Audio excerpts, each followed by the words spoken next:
மிகவும் முக்கியமானது பாத்தீங்கன்னா ஸ்லீப்பிங் எவ்வளவு இம்பார்ட்டன்ட்னா நம்ம பாடி செல்கள் எல்லாம் ரெஸ்ட் எடுக்க வேண்டிய நேரம். சோ எவ்வளவு நேரம் ஸ்லீப் எடுக்க வேண்டும்? குறைந்தபட்சம் 8 மணி நேரமாவது ஒரு அடல்ட் வந்து தூங்க வேண்டும். அதே குழந்தைகளாக இருந்தால் 10 மணி நேரம் தூங்குவது ரொம்ப சிறந்தது. எந்த நேரத்தில் நீங்கள் உறங்கினால் உங்களோட பாடி ஹெல்த்தா ஃபீல் பண்ணுவீங்க? சோ நைட் வந்து 8 to 9 o'clock ஸ்லீப் பண்ணீங்கன்னா ஏர்லி மார்னிங் நீங்க எழுந்து ரொம்ப ஃப்ரெஷ்ஷா ஃபீல் பண்ணலாம். உங்க பிரெயின் ஃபங்க்ஷன் ரொம்ப ஆக்டிவேஷனோட இருக்கும். அட்லீஸ்ட் 10 PM நீங்க தூங்கிட்டீங்கன்னாலும் திஸ் இஸ் ஐடியல் டைம் சொல்லுவாங்க.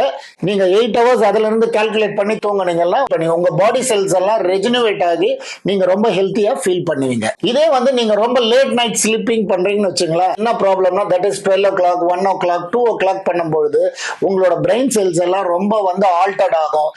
மூட் ஸ்விங்ஸ் எல்லாம் உங்களுக்கு நிறைய வரும். மார்னிங் நீங்க வந்து ஏர்லியரா எழுந்துட்டீங்கன்னா அன்னைக்கெல்லாம் உங்க பாடி வந்து செல்ஸ் எல்லாம் ரொம்ப சோர்வா இருக்கும். சோ அதனால வந்து லேட் நைட் ஸ்லீப் அவாய்ட் பண்றது நல்லது. அதே போன்று வந்து நீங்க மார்னிங் 7 o'clock மேல தூங்கிட்டு இருந்தீங்கன்னா உங்களுக்கு வந்து ஹெட் ஏக் வர்றதுக்கு வாய்ப்பு இருக்கு. உங்க பாடி வந்து ரொம்ப லேசியா ஃபீல் பண்ணுவீங்க. சோ டே டைம்ல நிறைய பேர் தூங்குற பழக்கம் இருக்கு. இது என்ன நடக்கும் பாத்தீங்கன்னா உங்களோட ஸ்லீப் சைக்கிள் ஆல்டர் பண்ணும். நைட்ல உங்களுக்கு ப்ராப்பர் ஸ்லீப் வராது. அதனால நீங்க என்ன பண்ணணும்னா ஆஃப்டர்நூன்ல ஸ்லீப் பண்றது வந்து முற்றிலும் அவாய்ட் பண்றது நல்லது உங்களுக்கு. சோ அடுத்தது வந்து நீங்க வந்து உங்க பாடியை ஹெல்த்தியா வச்சுக்கணும்னா ஏர்லி ஸ்லீப் இந்த நைட் வந்து best habit. So early morning வந்து வேக்கப் பண்ணி மார்னிங் வாக்கிங் போனீங்கன்னா உங்க பாடி உங்க பிரெயின் செல்ஸ் எல்லாம் ரொம்ப ஹெல்த்தியா இருக்கும்.